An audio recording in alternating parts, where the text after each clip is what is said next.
Iran. America. Iran is a disgrace. Or Israel. We targeted Iran's main enrichment for تهدید را عملی میکنیم. Ayatollah Khomeini.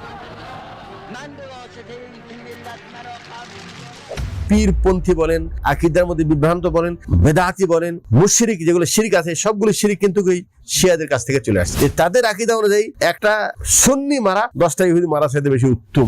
দুটাই ক্ষতিকর, দুটাই শত্রু, কিন্তু আপাতত ইসরায়েল এটা বড় শত্রু। কেবল খুলবেন মনে করছে, আল্লাহ আয়াত নাযিল করেছে পোশাক খুলো না, আগে ওই ইহুদির আগে বদলা নাও। বাহ্যিক ভাবে দেখাচ্ছে যে আমরা আছি, মুসলমানের সাথে আছি। দেখছেন না যে ট্রাম্প কি করলো, কথা আর কাজের কোনো মিল নেই। এরকম এরা বলবে একটা কিন্তু করবে আর। আল্লাহ যে বিষ খাওয়াছিল যে মহিলা, সে কে ছিল? সে ইহুদি। মানে ডাইরেক্ট অ্যাকশন, মানে হালকা হালকা অ্যাকশন না। মুমিনদের সাথে সবচাইতে বেশি শত্রুতা করবে 1 নম্বর হল ইহুদি। আত্মাহারিক টিভি, ওহির আলোয় উদ্ভাসিত জীবনের জন্য। মাগলুব হলো ইহুদ, আর সূরা ফাতিহায় এখানে না, সূরা ফাতিহায় আর দাল্লিন হলো নাসারা। আর যদি দাল্লিন ইহুদ নাসারা, ওটা ইনু অর্থগতভাবে ঠিক হতে পারে, কিন্তু এখানে উদ্দেশ্য দুটো আলাদা আলাদা আছে। আচ্ছা, মাগলুব মানে যার উপর অভিশাপ। ইহুদির উপর অভিশাপ কেন জানেন? ইহুদিরা জেনে বুঝে ভুল করতেছে। ওরা কিন্তু যথেষ্ট জ্ঞান রাখে ধর্ম সম্পর্কে, ইহুদিরা। বুঝছেন তো? আল্লাহ রাসূল যখন মানে বলা হলো যে ওই ইহুদির মধ্যে একজন জিনা করেছে, কি করেছে? ব্যভিচারী করেছে। সে ব্যভিচারের শাস্তি কি? বিবাহিত হলে 100 দড়া, অবিবাহিত হলে, আর বিবাহিত হলে মৃত্যুদণ্ড। এই একই হুকুম তাওরাতেও আছে, একই হুকুম তাওরাতে আছে। তো আল্লাহ রাসূল যখন বলেছে যে এটা তো অতিরঞ্জিত, তো বলছে না তোমাদের কিতাবে আছে, তো কিতাব নিয়ে আসো। কিতাব কি লেখা পড়ো। এখন পড়তেছে যে আয়াতে ওই রজম আছে, ওই আয়াতটা মানে হাত দিয়ে আটকে রাখছে, ওটা পড়তেছে না, ওটা ঠিক আছে, ওটা পড়তেছে না। এই হলো ইহুদি, কঠিন। হ্যাঁ, কোরআনের ভাষায় সবচাইতে বেশি ক্ষতিকর ইহুদি। লাতাজিদান্না আশাদ্দান নাস আদাওয়াতান লিল্লাযীনা আমানুল ইয়াহুদা ওয়াল্লাযীনা আশরাকু। তোমরা দেখতে পাবা মুমিনদের সাথে সবচাইতে বেশি শত্রুতা করবে 1 নম্বর হল ইহুদি, ওয়াল্লাযীনা আশরাকু। 2 নম্বর হলো যত মুশরিক, যারা হিন্দু হোক, বৌদ্ধ হোক, যারা শিরককারী, হ্যাঁ, আর যারা নাসারা। আল্লাহ বলছেন লাতাজিদান্না আশাদ্দান নাসি আদাওয়াতান লিল্লাযীনা আমানুল ইয়াহুদা ওয়াল্লাযীনা আশরাকু ওয়া লাতাজিদান্না আকরাবাহুম মাওয়াদ্দাহ লিল্লাযীনা আমানু ক্বালু ইন্না নাসারা। কিন্তু যারা নিজেকে নাসারা বলে, খ্রিস্টান বলে, তারা মুমিনদের সাথে তাদের তুলনায় অনেকটাই বেশি আন্তরিক। কথা বুঝে আসলো? তো এখন আমেরিকার সাথে, হ্যাঁ, যে সৌদি আরবের সম্পর্ক বা যেটাই হোক, এই সৌদি আরবের তেলের জন্য শোনা কথা, এটা আমার কোনো ইতিহাস পয়েন্ট এরকম, হ্যাঁ, যে সৌদি আরবে যখন তেল আব্দুল আজিজ যখন নিয়ে আসছে, মানে প্রথম নিয়ে আসছে ব্রিটিশকে, যে এখানে কোনো নিচে কিছু আছে কিনা, কিছু নেই, খালি রামাল বালি। হ্যাঁ, আমেরিকাকে নিয়ে আসছে, তখন তারা সঠিক তথ্য দিচ্ছে না, পেট্রোল আছে, কি আছে? পেট্রোল আছে। আর তখন সেই পেট্রোল তোলারও ব্যবস্থা করে এবং তাদের সাথে একটা কন্ট্রাক্ট। কিন্তু কোরআনের ভাষায়, মানে কোরআন বলেছে লা তাত্তাখিযুল ইয়াহুদা ওয়ান নাসারা আউলিয়া। ক্ষতি কিন্তু দুটাই, মানে ওখানে যে মানে ক্ষতির ইহুদির তুলনায়, মুশরিকদের তুলনায় নাসারা একটু কম, একটু কি কম। তার মানে এটা নয় যে নাসারাকে আমি বন্ধু বানাবো, সেটা হতো না। আল্লাহ বলছেন লা তাত্তাখিযুল ইয়াহুদা ওয়ান নাসারা আউলিয়া। ইহুদ নাসারাদেরকে তোমরা বন্ধু কখনোই বানাবো না। হ্যাঁ, বন্ধু কি মানুষ ইচ্ছা করে বানাই? ইচ্ছা করে বানায় না। কিন্তু যদি একটা কথা আছে না, কাঁটা দিয়ে কাঁটা তুলতে হয়, কাঁটা দিয়ে কি কাঁটা তুলতে হয়। তো সেই ক্ষেত্রে এরকম কোনো যদি বিপদ আসে যে মানে এই ক্ষতির চাইতে ওই ক্ষতি আরো বেশি ভয়ানক, সেই না হালকা ক্ষুদিরা মানুষ গ্রহণ করতে পারে। যাই হোক, এটার সাথে মানে মামলেকার ওটার কোনো হিসাবের কথা বলছি না, যেটা বলছি সেটা এটা একটা ধারণা, এটা মানে মুসলিমদের এটা জানা উচিত। সবচাইতে বেশি শত্রু কে? আল্লাহ রাসূলকে যে বিষ খাওয়াছিল যে মহিলা, সে কে ছিল? সে ইহুদি। মানে ডাইরেক্ট অ্যাকশন, মানে হালকা হালকা অ্যাকশন না, একেবারে জিন্দেগি শেষ, মেরে ফেলবে এরকম অবস্থা। কিন্তু আল্লাহ তার নসিবে ঈমান রেখেছে। আমি তো খাওয়ায় যে বিষ দিলাম, এদের জিবরাইল বলছেন ইয়া রাসূল আপনি, উনি তো মুখে দিয়েছিলেন, মুখে দিয়ে কিছু অংশ চলে গেছে ভিতরে, এজন্য মৃত্যুর আগে ওই বিষটাই আবার উনি অনুভব করছিলেন যে আমার ওই বিষটা আবার মানে তাকে কষ্ট দিচ্ছে। তো যখনই জিবরাইল বলছেন ইয়া রাসূল আপনারা খান না, এতে বিষ আছে, তখন তো উনি মুখ থেকে ফেলে দিয়েছেন যেটা যতটুকু খেয়েছিলেন। তো তখন এই মহিলা চিন্তা করেছে, কি রে, বিষ তো আমি গোপনে দিয়েছি, মোহাম্মদ জানলো কিভাবে? এটা কিন্তু জাদু দিয়ে জানা যায় না। জাদু জিনিস আলাদা। জাদু হলো আপনি রশি থেকে সাপ বানান, ওটা আলাদা জিনিস। কিন্তু গায়েবী খবর এটা জিনও পারবে না, কোনো জাদুও পারবে না। তখন এই ইহুদি কিন্তু বুঝতে পেরেছে যে এটা মানে যে যে জানলো তার মানে অবশ্যই তার সাথে একটা মানে সে আলাদা, সে কি আলাদা। এই জন্য সে পরে ঈমান আসছে, পরবর্তীতে কি ঈমান আসছে। অতএব ইহুদিদের শত্রুতা কিন্তু আগে থেকেই, তখন থেকে শত্রু। এই জন্য আল্লাহ রসুল যখন ওমর রাদিয়াল্লাহু তাআলা আনুর সময়, এই যে আল্লাহ রসুল যখন আহজাব যুদ্ধ মানে কি এদিকে নাম উহুদের পরে, উহুদে তো মুসলমানরা সর্বশেষ বিজয় হলো। এরপরে মুসলমানদের সাথে ইহুদি বানু কুরাইশ, বানু নাজির, এই দুইটা বস্তি ছিল মদিনায়, এরা ইহুদি, এরা কি ইহুদি। আর মুশরিকরা মক্কারা কি ছিল?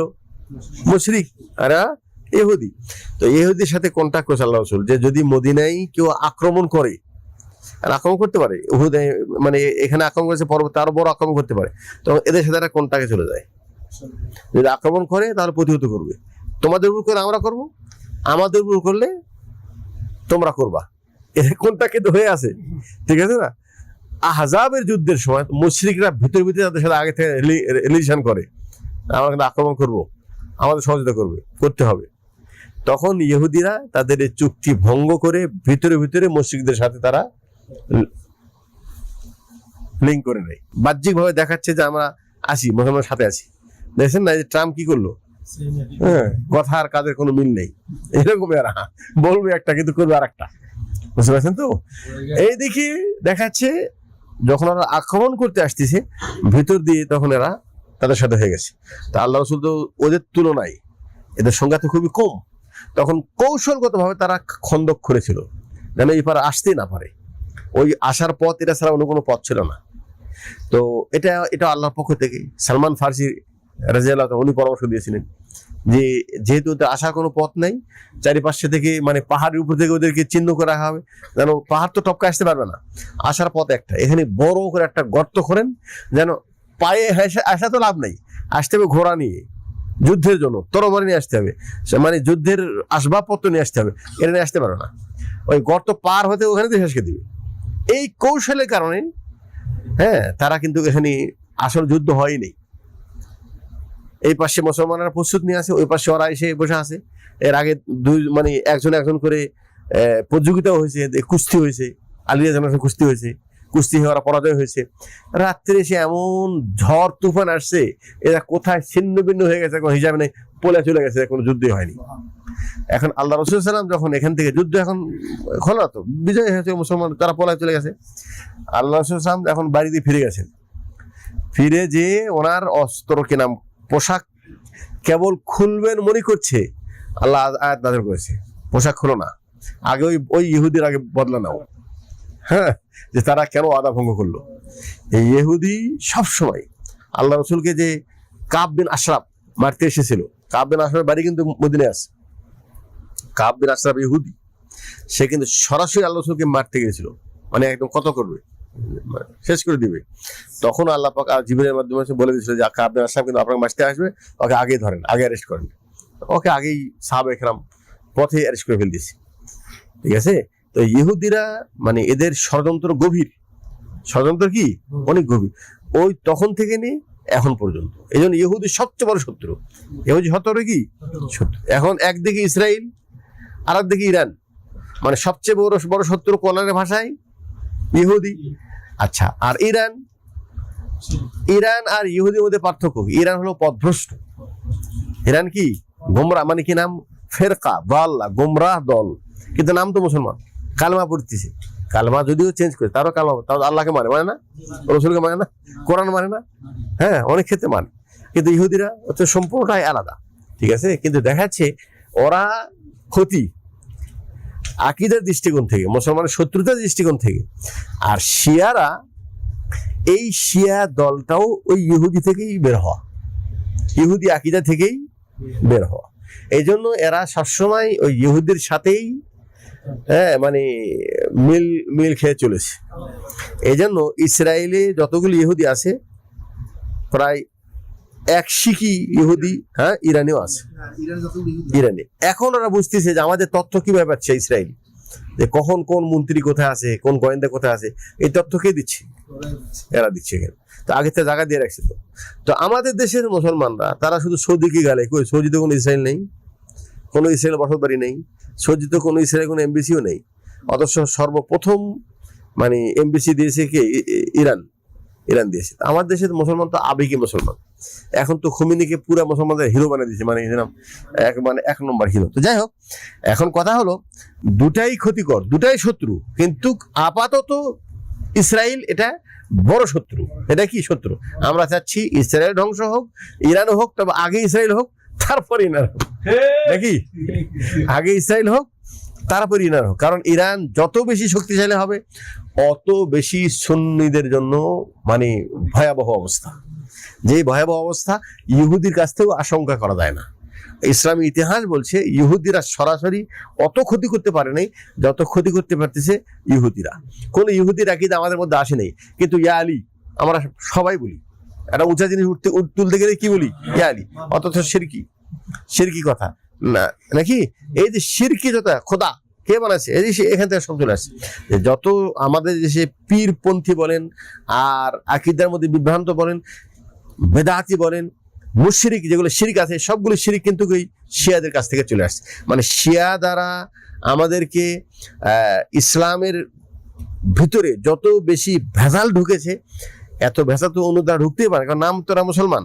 এটাও আরেকটা হলেই, যেহেতু এরা নাম মুসলমান, অতএব এরা আর ভিতরে শত্রু তারা এত বেশি রাখে যে তাদের আকীদা অনুযায়ী একটা সুন্নি মারা 10টা ইহুদি মারা চাইতে বেশি উত্তম।